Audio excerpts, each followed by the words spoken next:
오늘의 사건 반장입니다. 어제 오후 부천에서 보호관찰을 받던 40대 남성이 전자발찌를 훼손하고 달아났습니다. 남성은 공개 수배된 후 12시간 만에 오류역 인근에서 붙잡혔습니다. 정읍시 북면의 한 상점에서 아내와 처남 부부에게 흉기를 휘둘러 살해한 40대 남성에 대해 유족이 새로운 사실을 제보했습니다. 이들은 종교 문제로 인한 갈등이 아닌 전형적인 이별 범죄였음을 주장했습니다. 여러분 안녕하십니까? 자, 오늘도 쓸데없는 얘기는 건너뛰고 바로바로 시작하도록 하겠습니다.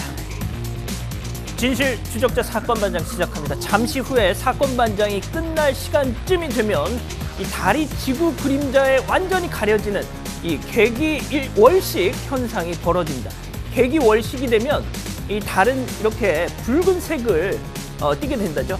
밤 7시 59분쯤이 제일 피크고요. 8시 40분쯤에 끝난다고 하니까 이 시간 저희랑 쭉 함께 하시다가 사건 반장 끝나면 운치 있게 달 구경 한번 해보시죠. 자, 오늘 출연자 소개해 올립니다. 예, 이자연 기자, 백성문 변호사, 그리고 오윤성 순천향대 교수, 양지열 변호사, 그리고 박준혜 수호 선생님 나오셨습니다. 안녕하세요. 네, 안녕하세요. 예. 자, 먹튀 몇 번 당하고 식당에 CCTV 달았어요. 그 밑에 사반 제보함이라고 붙였죠. 우리 식당 지킴이 사반하신 미아역 마이콜 분식 이세구 사장님, 울 마누라 윤현희 여사 눈 수술 받고 안대까지 썼으면서도 사반을 보내요 하신 김동우님, 집사람 최수진 여사가 사반 보느라 저녁밥을 안 줘요. 대체 뭐길래 그렇게 보냐 하다가 이제는 같이 봅니다 하신 송파의 공윤식님, 사반만 보면 열받아서 한 잔, 재밌어서 한 잔, 맨날 술이야 하신 김선규님, 퇴근길 사반 보면서 귀가하려고 블루투스 이어폰까지 샀습니다 하신 남양주의 김은범님, 울 아들 다온이가 일하는 엄마 힘내라고 그림 일기를 그려줬어요 하신 김미라님, 그리고 정은숙님, 임헌님, 천안의 박보길님, 도봉구 창동의 양보구님, 김현아님, 장서훈님, 준우, 윤우맘, 박문경님 모두 사랑합니다. 자, 재미는 물론 의리로 함께하는 아세사반 뉴스 6반. 역시 약간 며칠 좀 쉬셨더니 데시벨이 좀 이렇게 낮네요. 알겠습니다. 대한민국과 전 세계 동포 가족 여러분의 시선을 모아서 출발합니다.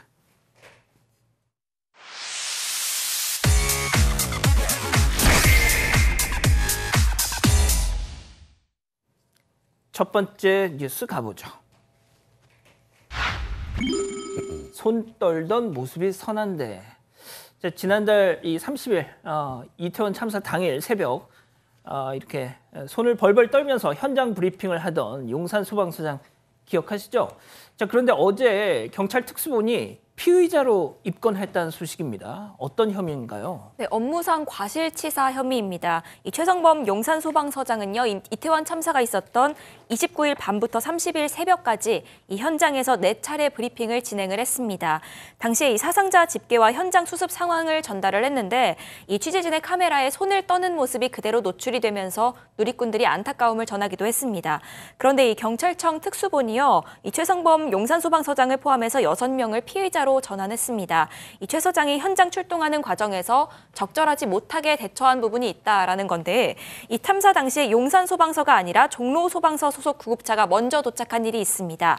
이태원 119 안전센터에 있던 구급차가 이태원역 인근에서 발생한 또 다른 사고, 그러니까 머리 출혈이 있는 환자가 있었던 겁니다. 이 환자 이송을 위해서 밤 10시 7분쯤에 센터를 떠나 있었던 겁니다. 이 때문에 이 참사 현장에는 뒤늦게 도착해서 밤 11시 13분쯤에 투입이 됐다고 합니다. 이 최 서장은 도착 즉시 구조 활동을 벌이면서 현장 상황을 지휘를 했습니다. 그러나 이 특수본은 이런 부분적인 사실을 포함해서요, 이 최성범 서장의 당일 대응 전반과 행적, 또 보고 체계 등에 대해서 전체적인 조사가 진행될 방침이다, 이렇게 밝혔습니다. 예, 물론 책임질 일이 있으면 책임을 져야겠지만, 일단 여론은 경찰 특수본이 경찰 책임을 물타기 하려고 M1 소방 물귀신하는 거 아니냐라는 그런 얘기까지는 나오던데요. 자, 교수님 어떻게 좀 보십니까? 지금 이제 그 현장에 있었던 그 소방서장이 떠는 모습이 상당히 그 당시에 인상적이었는데, 지금 누리꾼들 같은 경우는 현장에 있던 소방서장은 입건하고 자신의 직무를 방관한 관리자들의 문책은 어디에 갔느냐, 이 희생자에 이어서 희생양까지 만드는 것이 아니냐라는 그 얘기가 나오고 있는데요. 지금 뭐 일단 이 특수보안 같은 경우는 그쪽에 관할하는 뭐 경찰 또는 소방 모든 그 기관에 대해 가지고 어느 정도 이제 그 대응 그 자세라든지 대응 시간이라든가 이런 것들을 확인을 하기 위해서 이제 입건을 한 것 같습니다. 입건을 한 것 같은데 입건을 한다라고 해서 뭐 그것이 바로 그 어떤 죄가 이렇게 뭐 나오는 것은 아니니까 나중에 그것이 뭐 무혐의로 나올 수도 있는 그런 상황이고요. 예. 그래서 일단은 제가 봤을 때는 저게 그쪽 지역에 있는 모든 관할, 즉 경찰, 소방 뭐 이제 그리고 뭐 지방자치단체 관련되는 사람들에 대해서 입건을 하는 것이니까 뭐 그렇게 아주 커다란 문제가 없다면 뭐 무혐의로 나올 수 있는 그런 가능성도 상당히 높다라고 저는 봅니다. 예, 계속 좀 지켜보기로 하죠. 두 번째 뉴스 이어갑니다. CCTV에 딱 걸린 차량 털이입니다. 자, 부산에서 일어난 일인데요. 영상 함께 보시죠. 자, 검은색 옷 주먹, 지금 어슬렁어슬렁. 자, 그런데 주차된 차들에 막 다가가더니 손잡이를 막 덜컹덜컹 당겨봅니다. 집요하게. 계속 열릴 때까지. 자, 이내 검은색 차 문, 열렸습니다. 자, 자연스럽게 탑승. 역시나 차량 털이 절도범이었습니다. 문 닫고, 지금 문 닫죠? 한참을 있다가, 다 털었습니까? 다시 나와서는, 다시 나옵니다. 다 털었나 봐요. 자, 그러더니 문을 닫고, 또 자리를 옮기는데, 예. 자, 저 남성, 좀 설명 좀 해주시죠. 네, 지난 3일 밤 12시 50분쯤인데요. 이 부산 사상구 덕포동의 한 거리에서 주차된 차량을 털던 이 40대 남성이 구속이 됐습니다. 이 CCTV 속 남성의 모습을 보면 차 문을 잠그지 않은 주차된 차량에 접근해서 이 운전석에 올라타는 등 절도를 시도하는 모습이 포착이 됐습니다. 이를 이 사상구 CCTV 관제센터 직원이 목격해서 경찰에 신고를 했습니다. 그리고 약 20분 동안 이 동선을 추적해가면서 무전을 통해서 경찰과 상황을 공유했다고 합니다. 그리고 새벽 1시 15분쯤에요. 이 경찰이 남성을 현행범으로 체포를 했습니다. 그런데 이 남성은 이전에도 상습적으로 절도를 시도하다가 이 범행을 저질러서 지난 8월에 출소한 상태였다고 합니다. 그러니까 누범 기간 중에 다시 범행을 시도하다가 붙잡힌 겁니다. 이 남성은 경찰 조사에서 생활고로 인해서 범행을 저질렀다 이렇게 진술한 것으로 알려졌습니다. 들으신 것처럼 사방이 CCTV, 사방이 블랙박스인데 걸렸다가 누범 기간 또 왜 저러는 거예요 도대체? 전형적인 아날로그형 범죄네요. 그러니까 지금 요즘에는 CCTV가 달려 있어서 그냥 사후에 그 용의자를 특정하는 데만 사용되는 게 아니고 CCTV 관제센터가 있잖아요. 보고 있습니다. 보고 있다가 저 사람 뭐 하는 거지? 차마다 이거 철컥철컥 다 하면 저 좀 있으면은 경찰에 도착을 하죠. 그러니까 관제센터에서 좀 요놈 봐라 하면서 계속 보고 있었어요. 그렇죠. 그러면서 저 남성 지금 뭐 너무나 명백하게 저희가 지금 저렇게 보고 있을 정도니까 차에 타서 저 안에 있는 물건들을 훔치고 나왔다면 그건 명백한 절도인 거고요. 이제 문제는 이 사람이 조금 전에 설명하셨던 것처럼 지난 8월에 출소했고 누범 기간 중이라면 이번에는 중형을 피할 수 없을 것 같고요. 또 거기다가 벌써 이미 구속이 된 상황입니다. 물론 뭐 생활고에 어쩔 수 없이 범행했다 하지만 그런 부분도 이제 참작되는 데는 좀 한계에 도달한 상황이 아닌가 싶습니다. 알겠습니다. 자, 세 번째 뉴스 이어가죠. 안전불감 킥보드 주행. 제목만 딱 들어도 느낌이 오시죠? 영상 함께 보시죠. 자, 도로에 보시면 여기 학교 앞이라고 써 있습니다. 자, 그런데 일단 서서히 뭐야, 아이고, 킥보드! 2명이 역주행, 2명 타고 있고, 역시나 헬멧 안 쓰고 있고, 3종 세트, 양 변호사님. 정말 별 모습 어떻게 화를 내야 될지 모르겠어요. 그리고 일단 너무 불안하잖아요. 저렇게 역주행해서 안전적인 킥보드 없고 저거 그냥 넘어지면 그냥 중상인데 더 심각한 또 한편의 문제는 이 블랙박스 차량 같은 경우 저 자리가 이 스쿨존이잖아요. 그리고 또 횡단보도 가까이 있지 않습니까? 블랙박스가 만약에 없는 차량인데 저기서 정말 운이 안 좋게 사고가 났다 그러면 다친 킥보드 운전자 타고 있던 사람도 그렇고 운전하는 사람도 그렇고 양쪽 다 불행해질 수 있는 거예요. 맞습니다. 설령 나중에 어떻게 입증이 돼서 사실 저게 운전자에게 무슨 잘못이 있겠어요. 근데 이거를 입증이 내는 과정 자체가 되게 힘이 들 수 있거든요. 일단 킥보드 범칙금 부과됐다고 합니다. 알겠습니다. 자, 또 다른 영상 이어가 보죠. 자, 자, 차 잘 가는데요. 오른쪽 안전지대 한번 주목해 보세요. 일단 신호는 받고 잘 갑니다. 딜레마 좀 가는데 안전지대에서 갑자기 또 넘어졌어요.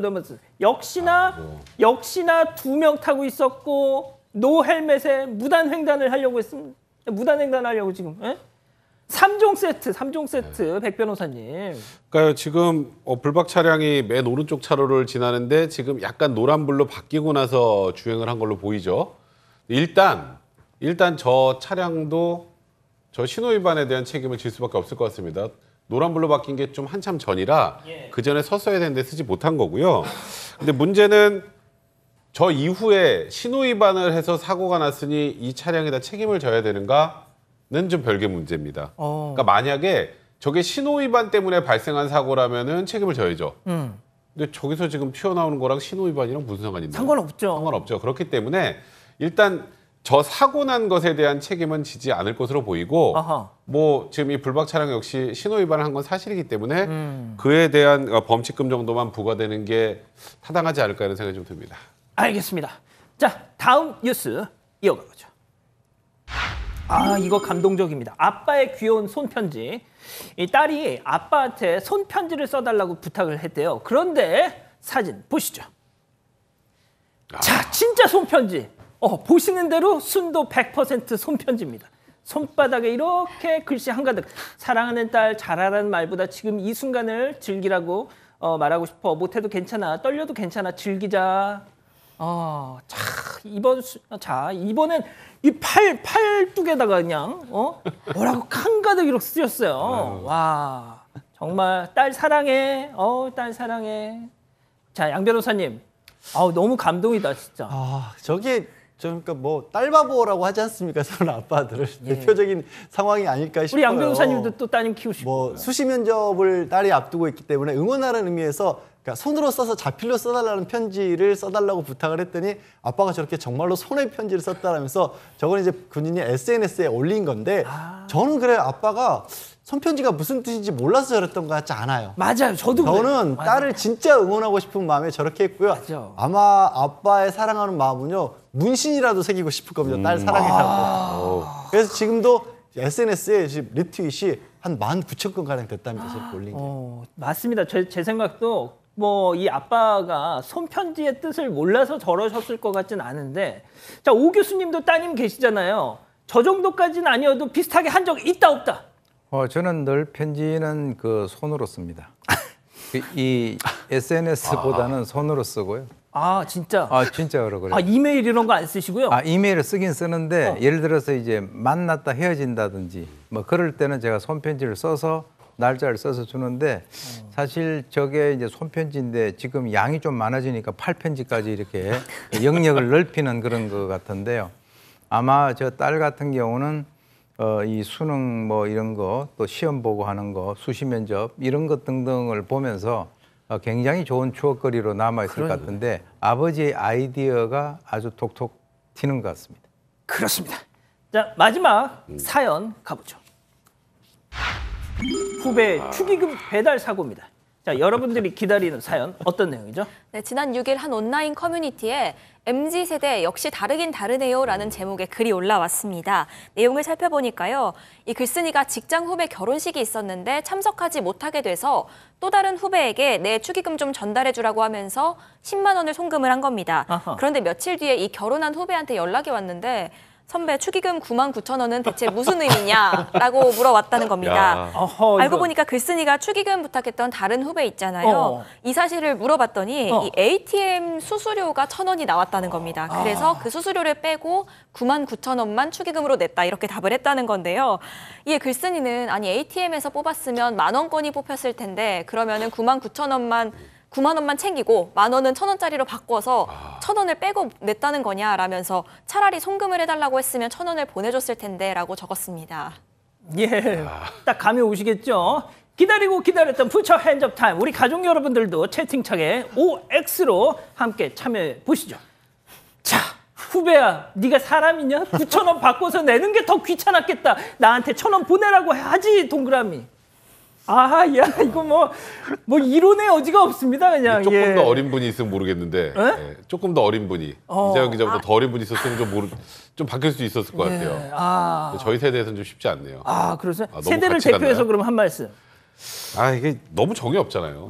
저는 그냥 뭐 이거 하나하나 따지면 이게 맞네 저게 맞네 하겠지만 너무 정 없지 않습니까? 예. 교수님. 찬바람이 쌩쌩 부네요. 진짜? 네, 너무 추워요. 춥다. 추워. 저는 추운 게 문제가 아니라 추울 뿐더러 예. 게으르고 부주의예요. 왜냐하면 그 게으르지 않아요. 그 10,000원 가져가다 편의점에서 자기 거기에만 게으르지 않은 것 같은데 왜 게으르다고 했냐면 본인이 평소에 어떤 계좌에서 ATM을 인출하면 수수료가 붙고 어떤 계좌는 안 붙는다는 걸 알 거 아니에요. 자기 거래 은행에서는 수수료 안 붙습니다. 근데 그거 귀찮으니까 아마 가까운데 아무데나 들러서 맞아요. 그렇게 뽑고 나서 수수료 나오니까 맞네. 저는 저거 너무 용서가 안 돼요, 진짜. 예. 진짜 99,000원을 받은 혼주 입장에서는 얼마나 황당해. 이 기자 좀 정리 좀 해주시죠. 뭐 가족 여러분들도 뭐 이견이 없이 그냥 다 이건 좀 이상하다라는 의견이시고요. 사실 좀 MZ 세대로서 약간 억울하네요. 이거는. 이 기자가 MZ 세대예요? 죄송해요. 세대의 문제는 아닌 것 같고요. MZ 아무래도 세대? 이 후배가 이 선배가 뭔가 마음에 안 드는 게 좀 있었던 게 아닌가. 일부러 먹인 거군요. 전화 안 받았으면 모르고 있었을 거 아니에요.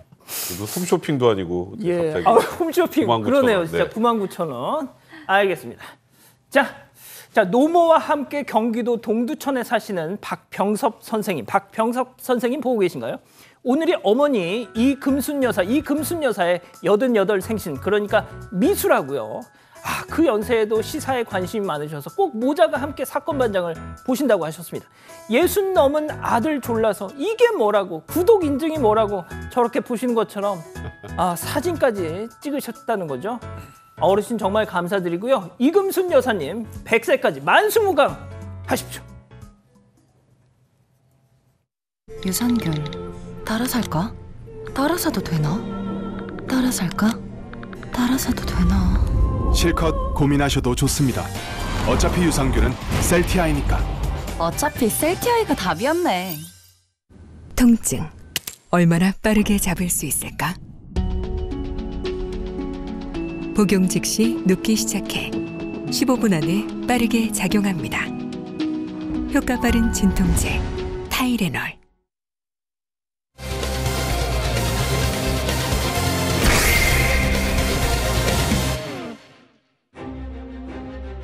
어제 오후 부천에서 보호관찰을 받던 40대 남성이 전자발찌를 훼손하고 달아났습니다. 남성은 공개 수배된 후 12시간 만에 오류역 인근에서 붙잡혔습니다. 남성의 행적을 따라가 봅니다.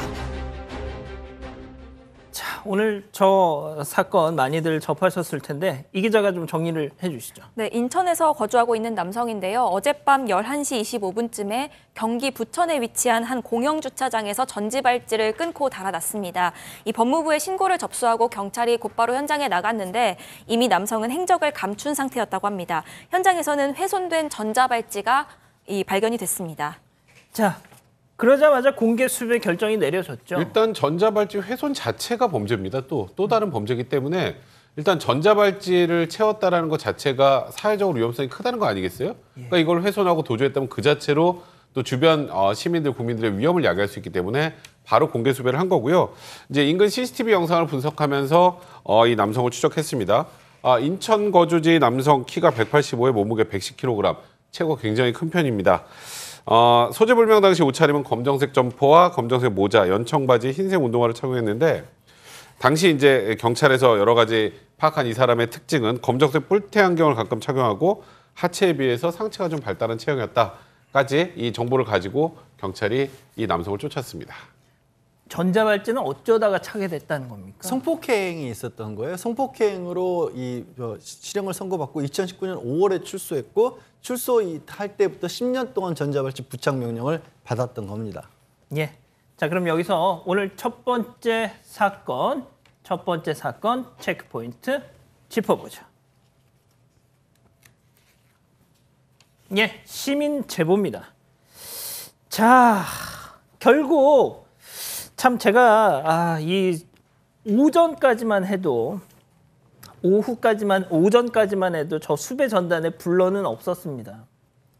잡히니까 저희가 할 수 없이 이제 그때부터 얼굴을 뿌옇게 처리를 하고 있는데 참 제가 이런 공개 수배 사건을 전해드릴 때마다 안 잡혔을 때는 공개하고 잡히면 수배 전단을 얼굴에다가 저렇게 가려주고 이게 참 뭐랄까 아무튼 그 얘기는 뭐 나중에 다시 한번 해볼게요. 제보가 들어왔네요. 네, 그렇습니다. 7일 밤 11시 25분에 이제 부천에서 전자발찌 훼손을 하고 도주를 했습니다. 그래서 이제 추적을 하던 인천보호관찰소 서부지소와 경찰은 8일 새벽 2시 9분에 경기도 안산에서 CCTV로 도주를 하고 있다는 경로를 확인을 한 것이죠. 그래서 이제 이어서 서울 구로구 오류역 인근에서 바로 이제 공개 수배를 했기 때문에 A 씨를 목격했다라고 하는 제보를 접수를 하고 1대1 수색을 해서 그날 오전 11시 30분쯤에 남성에 대한 검거에 성공을 했는데 그 당시에 검거 당시에 오류역 인근 모텔에서 이 사람이 44세 아닙니까? 예. 20대 여자친구하고 은신하고 있는 것을 검거를 했습니다.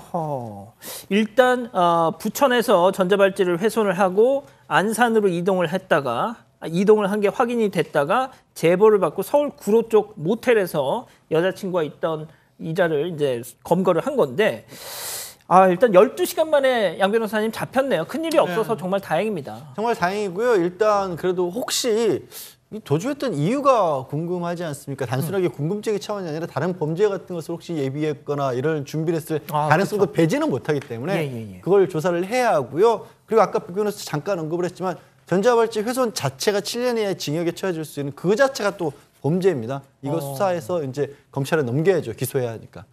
자, 교수님. 진짜 이 12시간 만에 잡혔어요. 근데 역시 결정적인 시민 제보로 바로 이렇게 체포가 됐던 건데 저는 그래서 이게 정말 공개 수배에 대해서도 이제는 좀 경찰이 조금 좀 전향적으로 좀 검토를 해보면 어떨까라는 생각이 당장 이 사건만 보더라도 딱 그런 생각이 들지 않습니까? 예, 그렇습니다. 지역사회 경찰 활동에서 가장 핵심적인 것이 시민들의 어떤 도움 그리고 그 지역사회에서 같이 이렇게 함께 방향성을 갖지 않으면 범인을 검거하기 힘듭니다. 아까 이제 말씀하셨는데 저는 이제 신상공개와 관련돼 가지고 신상공개를 반대하는 분들이 통상 얘기하는 것이 무죄 추정의 원칙을 많이 얘기를 하는데 사실 공개 수배를 하면은 그거는 검거도 안 했으니까 당연히 무죄 추정의 원칙에 해당이 되는 거죠. 그러니까 어떻게 보면 모순된다라고 하는 거죠. 그래서 저는 아까 말씀하셨던 대로 공개 수배할 때는 얼굴을 갖다가 보여줬다가 지금 검거가 되니까 또 가려야 되는 그건 제가 좀 모순이라고 생각하고요. 지금 이제 여자친구 문제인데 이 20대 여자친구하고 어떻게 만났는지는 잘 모르겠지만 이 전자발찌를 차고 있는 사람은 자기들이 이제 그거 차기 싫으면 죄를 짓지 않아야 되는데 그걸 정말 차는 것을 굉장히 괴로워하더라고요. 전자발찌 효과는 제가 이제 충분히 있다라고 보고 가끔씩 이렇게 전자발찌를 훼손하고 도주하는 사람들이 있기 때문에 일반 시민들의 입장에서는 저게 무슨 효과가 있나 이렇게 생각하실지 모르지만 상당히 효과가 있고 스트레스를 받습니다. 그래서 이제 아마 이 여성과 만나는 데 있어서 전자발찌를 훼손한 것도 약간의 어떤 연관성이 있지 않는가라는 생각을 해봅니다. 그렇군요. 자, 백 변호사님. 네. 근데 이 베스트 댓글이 뭐였냐면 일본 영화 배틀로얄처럼 망가뜨리거나 벗으면 자동 폭발되는 걸로 좀 오죽하면 이런 말씀까지 하시겠냐 이거. 그러니까 이 전자발찌 제도가 실효성이 있으려면 일단 풀기가 좀 힘들어야 되고요. 그리고 이거는 분명히 본인이 전자발찌 부착 명령을 받은 것이기 때문에 이걸 어기고 훼손할 경우에는 중하게 처벌이 된다고 하면 아무래도 좀 줄지 않겠습니까? 근데 이제 JTBC에서 통상 이 전자발찌 훼손, 그다음에 이제 보통 보면 몇 시부터 몇 시까지 외출 금지도 있고 음주 금지 이런 것들 다 조건이 있잖아요. 이런 걸 어겼을 때 처벌이 어떻게 되는지를 보니까 아까 양 변호사님이 잠깐 언급했지만 전자발찌 훼손하고 도주하면 7년 이하의 징역형입니다. 근데 실제로 JTBC 분석한 판결문 4건을 보니까 대략 한 6개월에서 1년 정도 선고가 제일 많아요. 그거밖에 안 돼요? 그러니까 말 그대로 법정형 기준으로 하면 거의 최저형을 선고하는 것이고요. 또 음주 조건 위반하거나 또 외출 시간 제한 위반하거나 이런 경우도 실제로는 3년의 징역형까지 처해질 수 있지만 대부분 벌금 정도, 벌금 300만 원 이 정도에 그친단 말입니다. 근데 이제 저도 그래서 궁금해서 보니까 이게 대법원에서 양형 기준 자체가 없어요. 그러니까 전자발찌 훼손하면 대략 그 정도 뭐 이런 느낌인 것 같아요. 근데 이 부분과 관련해서도 양형 기준을 전 개인적으로 좀 상향할 필요가 있지 않을까 싶습니다. 알겠습니다. 뭐 어쨌든 잡혔다니 다행이네요. 첫 번째 사건 정리하고요. 두 번째 사건 이어갑니다.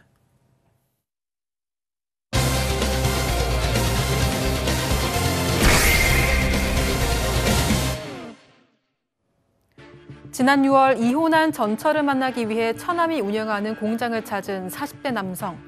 한참 동안 전처와 대화를 나누던 남성은 갑자기 품 안에서 흉기를 꺼내 수차례 공격하기 시작합니다. 이후 남성은 비명 소리를 듣고 한달음에 달려온 처남에게까지 무참히 흉기를 휘둘렀고 전처와 처남댁은 목숨을 잃고 말았습니다. 혐의 인정하십니까? 종교적 갈등이 맞습니까? 전처가 특정 종교에 빠졌다. 그래서 살해했다는 남성.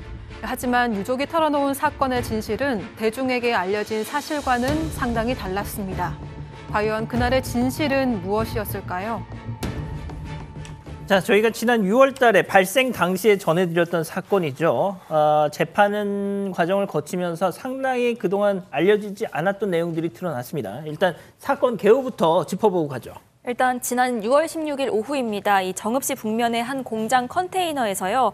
이 40대 남성이 전처와 전 처남댁을 살해한 사건입니다. 이 당시 남성은 이혼한 아내와 이야기를 좀 나누고 싶다라면서 이 처남이 운영하는 가게를 찾아왔습니다. 그리고 대화를 나누던 중에 미리 준비한 흉기로 아내를 공격을 합니다. 이 소란스러운 소리를 듣고 달려온 처남과 처남댁까지 이어서 공격을 하는데요. 이 처남은 몽둥이를 들고 달려왔는데 역시 무자비하게 공격을 당했고 이 남성은 즉시 도주를 했습니다. 결국 이 전처와 전 처남댁은 숨졌습니다. 이 중태에 빠진 처남이 건강을 회복하고 있는 상태인데 현재 이 40대 남성은 1심 선고를 앞두고 있습니다.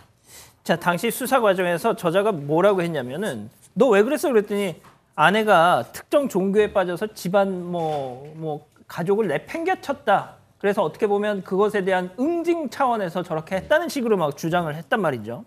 자, 그런데 그런 어떤 자신의 어떤 범죄 행각에 대한 어떤 정당성을 부여하기 위함이었든지는 모르겠습니다만 어떤 개신교단의 무슨 사이비 뭐 이런 종교 이런 전문가와 목사와 통화를 했었다는 범행 전날. 이거는 본인이 이 범행의 동기를 미리 만들기 위해서 한 게 아닌가라고 지금은 의심할 수밖에 없는 상황입니다.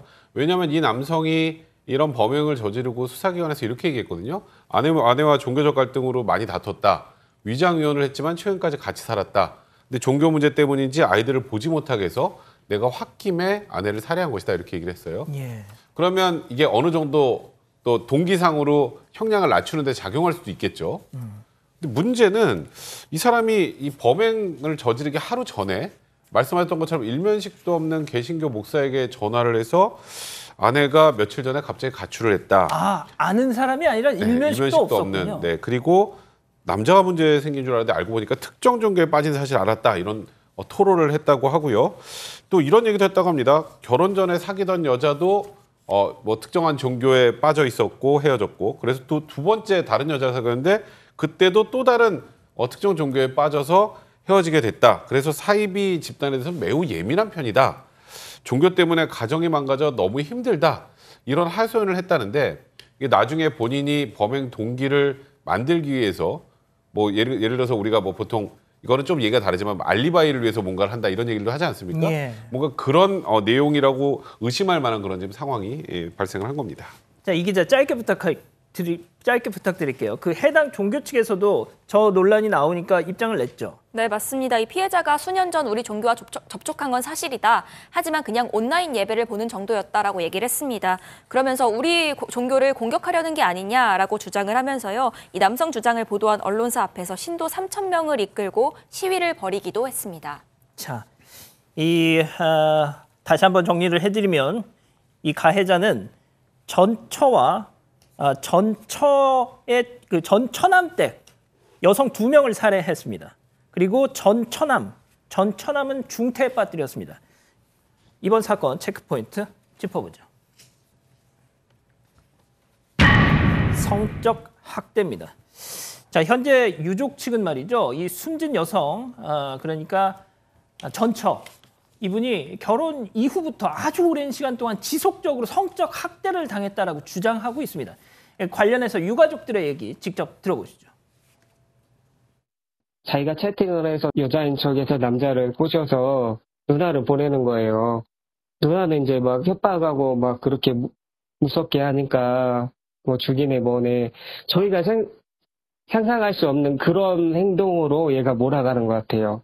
이 남자가 또 줄 알았는데 이렇게 또 몰랐습니다.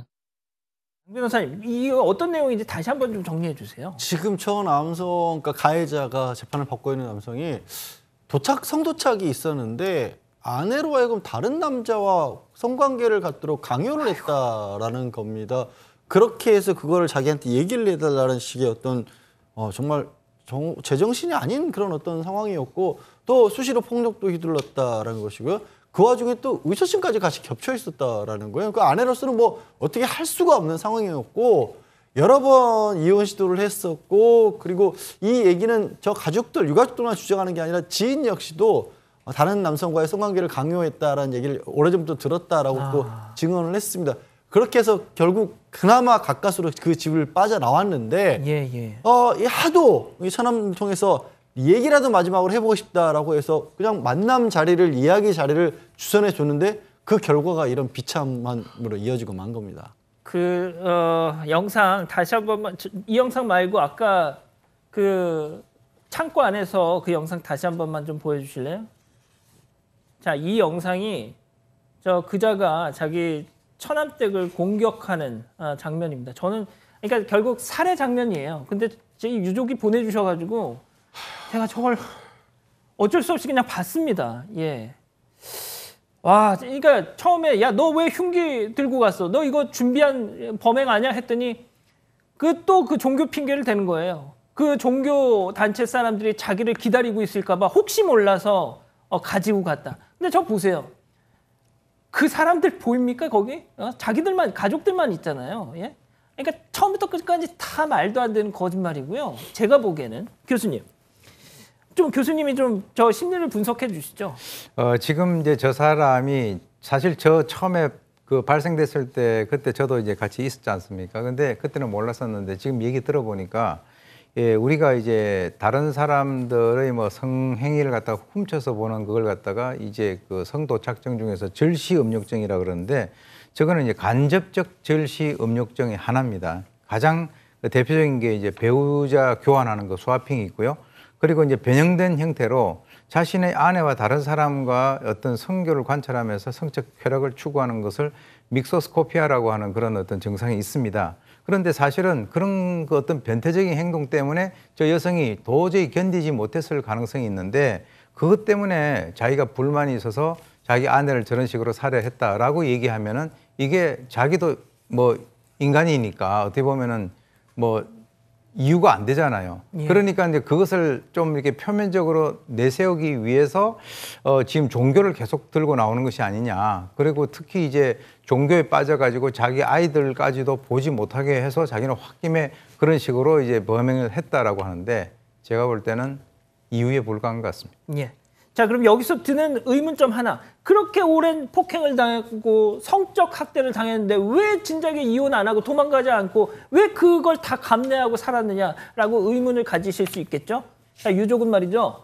협박을 당했기 때문이라면서 이 가해자의 음성 파일을 직접 저희에게 주셨습니다. 잠깐 듣고 가시죠. 우리가 여러 가지 없잖아요. 많아. 네. 그러니까 나 우리 애들 다 죽여버릴 수도 있고 나 지금 누가 돌고 있어 지금. 내가 그래서 이 아내들하고 가급적 안 보려고 그래. 내가 지금 얘네들한테 뒤통수 맞고 뭐하고 다 이가신 애들이 통화하고. 자, 백 변호사님. 네. 그 부인의 엄마의 가장 약한 골이 아이들입니다. 아이들. 네, 맞아요. 정말 진짜 너무 화가 나네요. 그러니까 지금 이 부부가 대략 한 20년 정도 결혼 생활을 하고 지난해 10월에 이혼을 했고요. 대학생 아들하고 미성년 딸 2명의 자녀가 있었는데 이 아내분께서 얼마나 지옥 같은 삶을 살았는지 아까 이 처남이 했던 표현이 있는데요. 집에서 나갈 때는, 회사에 갈 때는 최대한 빨리 가려고 택시를 타고 회사에서 집에 들어올 때는 걸어서 왔답니다. 최대한 늦게 오기 위해서. 아이고, 세상에. 그리고 결국 이제 뭐 폭행 등이나 이런 것을 견디지 못하고 집을 나와서 처남집으로 왔는데 문제는 지금 아까 조금 전에 들으셨죠? 나 우리 애들 뭐 다 죽여버릴 수도 있고 뭐 이런 얘기를 하는 저 남성이 이 아내를 아동 방임으로 신고를 했습니다. 미성년자 초등학생 딸을 집을 나가서 방치했다는 거죠.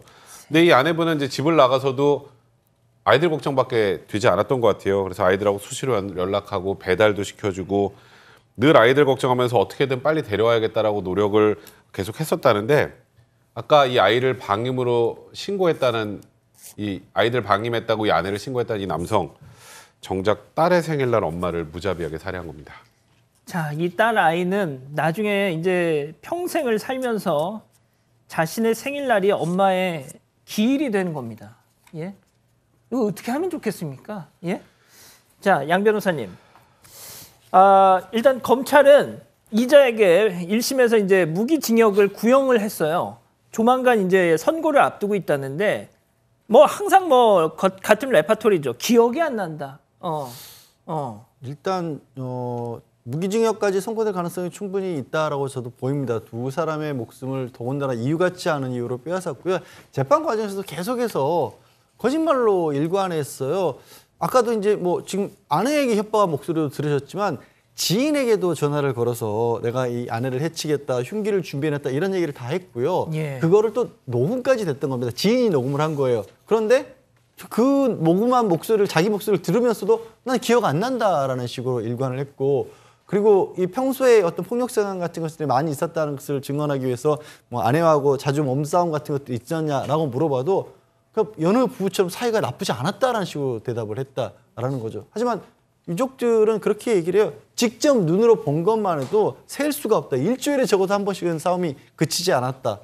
그리고 재판에서도 계속해서 그냥 저런 태도를 유지하고 있는 겁니다. 예. 자, 교수님 마지막으로 유가족이 저희한테 꼭 당부를 한 얘기가 있습니다. 이것만큼은 반드시 이루어져야 한다. 바로 저자의 신상 공개입니다.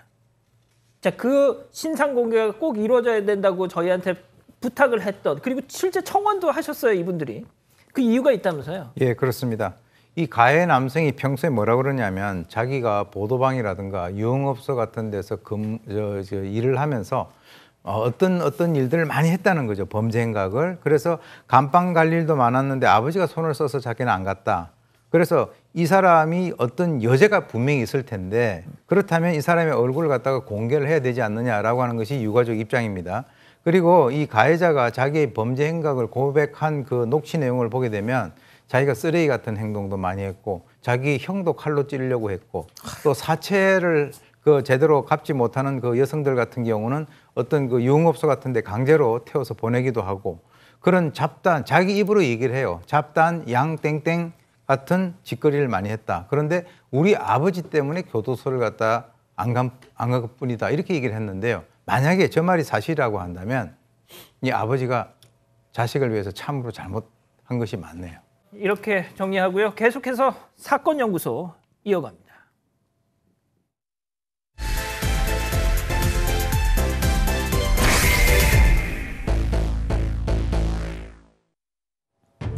(1982년 9월 11일) 미국 덴버의 한 호텔. 누군가의 신고를 받고 출동한 경찰이 한 방에 갑작스럽게 들이닥칩니다. 방 안에서 발견된 건 20대의 한국인 여성. 온몸이 상처투성이인 데다 담뱃불에 댄 자국까지 그야말로 만신창이었는데요. 그녀를 폭행한 건 바로 함께 투숙했던 한국인 20대 남성이었습니다. 안정을 되찾은 이 여성은 자신이 미스 코리아라며 납치를 당해 미국으로 오게 됐다는 믿기 힘든 이야기를 시작합니다. 오늘의 사건연구소는 납치당한 미스 코리아, 그 사건의 전말을 파헤쳐봅니다. 백 변호사님, 이게 1982년 사건이 혹시 기억나십니까? 전 그때 너무 어려서 예? 이 사건 당시에는 정확히 기억은 안 나요. 아, 진짜요? 네. 자, 미스 코리아 납치 사건, 저도 이렇게 이런 제목으로 되게 많이 회자가 됐는데 그래서 오? 하고 이렇게 좀 들여다봤거든요. 자, 그러면 먼저 그날 무슨 일이 있었던 건지부터 뭐 좀 정리를 해보죠. 일단 이 여성의 이름은 이순복이고요. 27살이었습니다. 1982년 9월 11일에 이 미국 경찰이 이 씨 친구의 신고를 받고 출동을 합니다. 그리고 미국 덴버의 한 호텔방에서 심하게 폭행당한 이 여성을 구출을 합니다. 이 당시에 이 이순복 씨는 한 남성과 함께 있었는데요. 이 씨는 이 남성이 한국에서부터 자신을 흉기로 협박해서 돈을 빼앗았다. 그리고 미국행 비행기에 나를 강제로 태웠다. 이렇게 납치를 당했다고 주장을 합니다. 또 이 남성이 미국 호텔에 자신을 감금한 뒤에 담뱃불로 지지는 등 지속적으로 폭행을 했다. 이렇게 주장을 이어갔습니다. 자, 그런데 말이죠. 경찰에 끌고 갔어요, 이 남성을. 그랬더니 이 납치 폭행범이 억울하다 이런 얘기를 했다는 거예요. 지금 스케일이 굉장히 크죠. 한국에서부터 폭행 압박을 해서 그러니까. 미국까지 지금 끌고 왔다는 건데 펄쩍 떴습니다. 체포된 이 남성이. 아니, 그건 전혀 사실이 아니다. 함께 미국에 이민할 것을 꿈꿨기 때문에 지금 미국에 오게 된 것이고 미국에 오고 나서 이 씨가 본인에 대한 마음이 바뀌어서 이러는 것뿐이다. 뭐 내가 학대나 폭행을 가했다는 거 그거는 말도 안 된다. 라면서 펄쩍 뛰었습니다. 자, 두 사람이 입장이 팽팽히 맞서고 있죠. 그런데 이를 도대체 어떤 관계인지를 파악하기 위해서 조사를 했더니 이제 뭔가 막 이런 게 팍팍 튀어나오죠. 일단 두 사람이 대한민국에서 미국으로 갔잖아요. 출국 기록이 남아있지 않았던 거예요. 밀항을 한 겁니까? 그래서 찾아봤더니 어떻게 된 건고 찾아봤더니 두 사람 다 남의 여권으로 이 미국을 갔던 겁니다.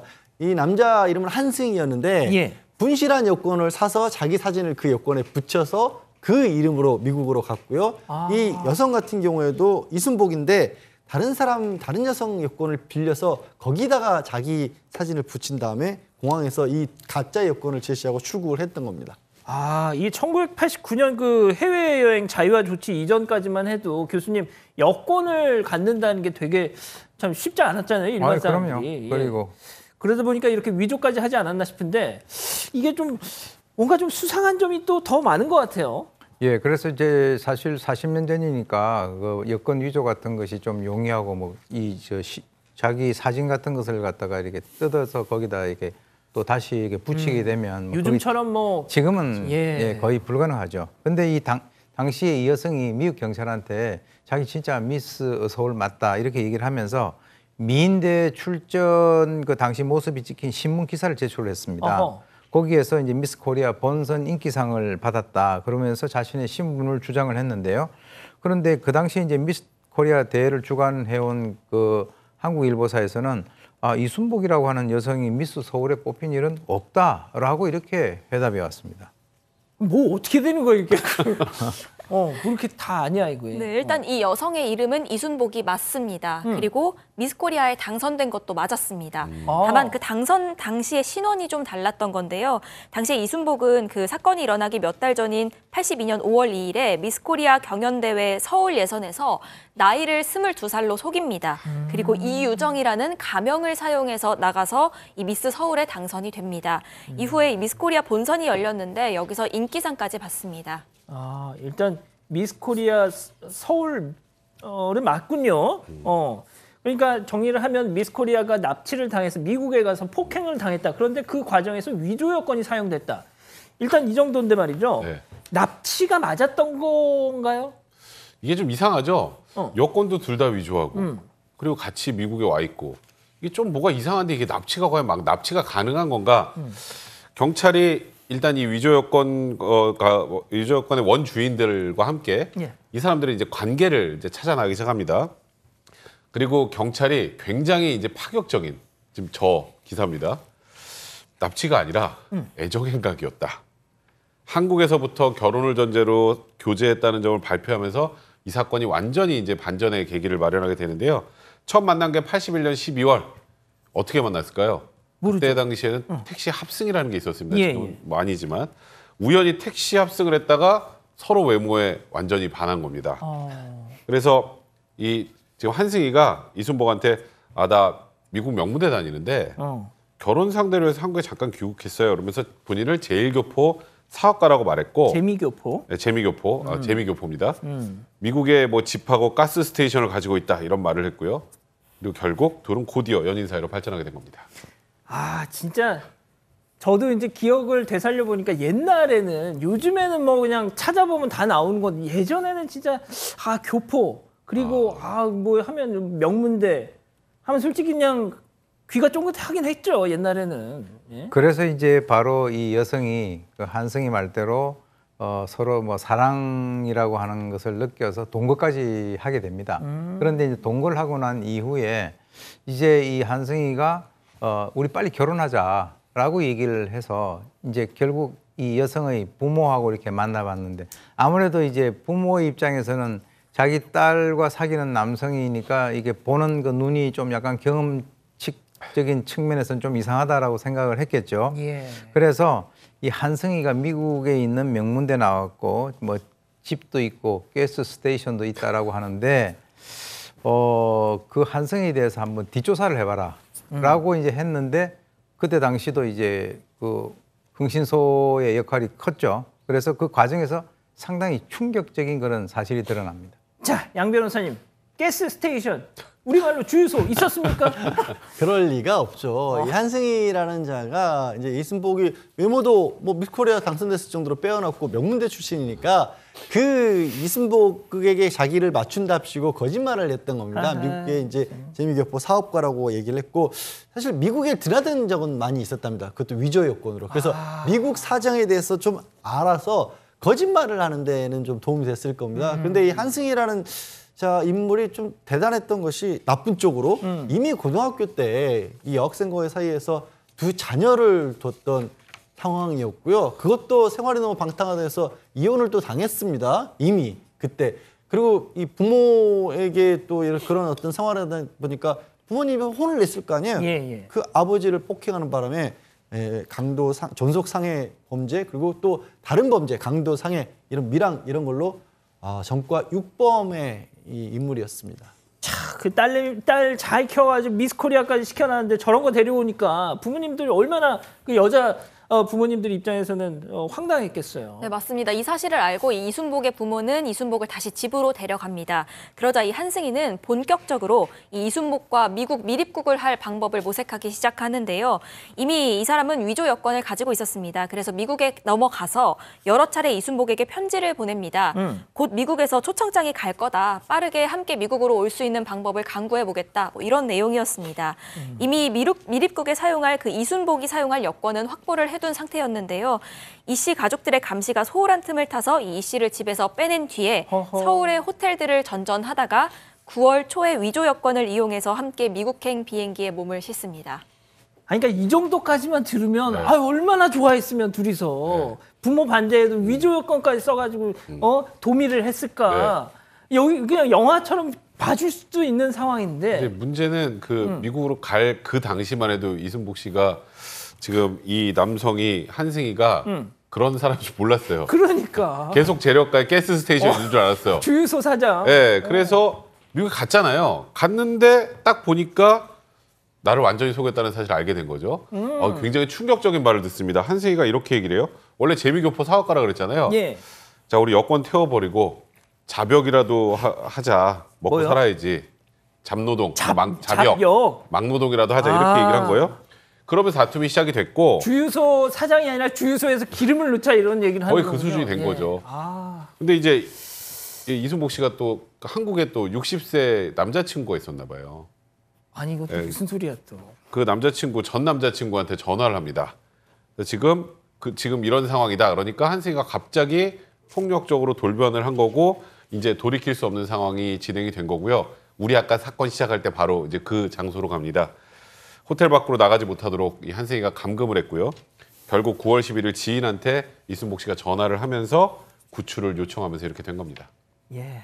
지금 이게 이 두 사람이 저희가 일단은 얼굴을 가리긴 했는데 당시 사건 기사를 찾아보시면 그때는 뭐 우리나라가 뭐 가려주고 이러던 분위기가 아니었잖아요. 그래서 다 이렇게 얼굴이 노출이 돼 있습니다. 예. 자, 이 기자 이게 어떤 상황이에요? 그럼 이게? 일단 이 한승희의 말을 다 믿고 사랑이라고 생각하고 미국에 간 거였는데요. 당시 기사에 따르면 이 한승희는 키가 175cm, 그리고 장발에 파마머리고 곱상한 외모라서 여자들이 굉장히 좋아할 외모였다고 합니다. 여기에 선글라스를 항상 끼고 다녔다고 하는데요. 이 자기 말로는 자신이 재벌 2세다, 그리고 미국에 집과 이 가스 스테이션을 가지고 있다, 이런 말로 여자들에게 접근을 해왔던 겁니다. 이 앞서 이순복이 쓸 위조 여권을 한승희가 미리 준비했다고 말씀을 드렸는데요. 이 위조 여권의 그 원주인은 이 한승희가 만나던 또 다른 여성의 것이었습니다. 한 재미교포 사업가인데 이 사업가와도 우연히 비행기 옆자리에서 만나서 불륜 관계로 이어진 한 유부녀였습니다. 이 당시 위조 여권은 한승희가 그 유부녀에게 우리 부모님께 너의 여권을 보여드리고 함께 미국으로 가자라면서 받아내서 잠적을 했던 겁니다. 그런데 경찰이 이 여성도 조사를 했습니다. 그런데 이 여성은 인생을 즐기기 위해서 한 씨를 만났던 거다. 나는 이 한승희를 만나고 사랑이라는 것을 처음으로 느꼈다. 이렇게 진술을 합니다. 아유, 참 선수네요. 자, 그런데 결국 이 사랑을 선택하고 도미를 했던 이순복, 얻어 터지기만 하고 한국으로 돌아왔습니다. 하지만 불법 여권, 위조 여권을 써서 미국으로 건너갔던 거는 맞는 거니까, 위법을 한 건 맞으니까 당연히 법의 처벌을 받았겠죠? 밀항단속법 위반죄를 적용을 했습니다. 그리고 검찰은 징역 5년을 구형을 했는데, 구형을 끝나고 이순복이 24장가량의 또 탄원서를 쓰는데 그 내용이 참 또 기가 막히다고 해야겠죠. 예뻤던 것이 죄냐, 세상을 잘 몰랐다는 이유로. 다시 한번 그거 좀 보여주세요. 그러니까 남보다 예쁜 게 죄가 되느냐, 세상을 잘 몰라서 이렇게 엄청난 일을 당한 가련한 여인이다. 그리고 여자애라는 이유로 이렇게 억울하게 유린을 당했는데 내가 징역형까지 살아야 되느냐라고 그렇게 탄원서를 썼습니다. 하지만 유죄 맞죠. 밀항단속법 위반죄로 뭐 구형량에 비해서는 많이 낮네요. 징역 1년 선고를 받았고요. 참고로 한승희 같은 경우는 이 감금을 했던 것까지 이 유죄를 적용받아서 징역 5년을 선고받았습니다. 아, 교수님, 남보다 조금 더 예쁜 게 이렇게 죄가 됩니까? 여자이기 때문에 억울한, 약간 이게 만약에 요즘에 벌어졌다면 약간 어떻게 보면 젠더 논쟁도 좀 비화될 수 있었을 것 같은데, 자, 뭐 그건 둘째 치고 교수님이 좀 정리를 해 주시죠. 좀 저는 쓸데없는 얘기 같습니다, 이 얘기는. 오늘 사건 연구소가 약간 그 막장 드라마 같은 그런 느낌을 제가 받았고요. 사실 뭐 이 세월이 많이 흘렀다라고 하는 것을 좀 이렇게 우리가 환기시키기 위해서, 그 당시에 그 남자친구가 60이니까 지금 살아계시면 100살입니다. 예. 그리고 이제 이 여성분도 그 당시 27이니까 아마 지금 67세 정도 되니까 뭐 지금 다 이게 흘러가고 지나간 얘기긴 합니다만, 좌우간 이 참 그런 그 과정들이 지금 와서 40년이 지나서 다시 한번 이렇게 보니까 덧없이 느껴지는 뭐 그런 느낌을 제가 받습니다. 예, 알겠습니다. 오늘 사건 연구소 이렇게 정리하고요. 글로벌 픽 이어갑니다.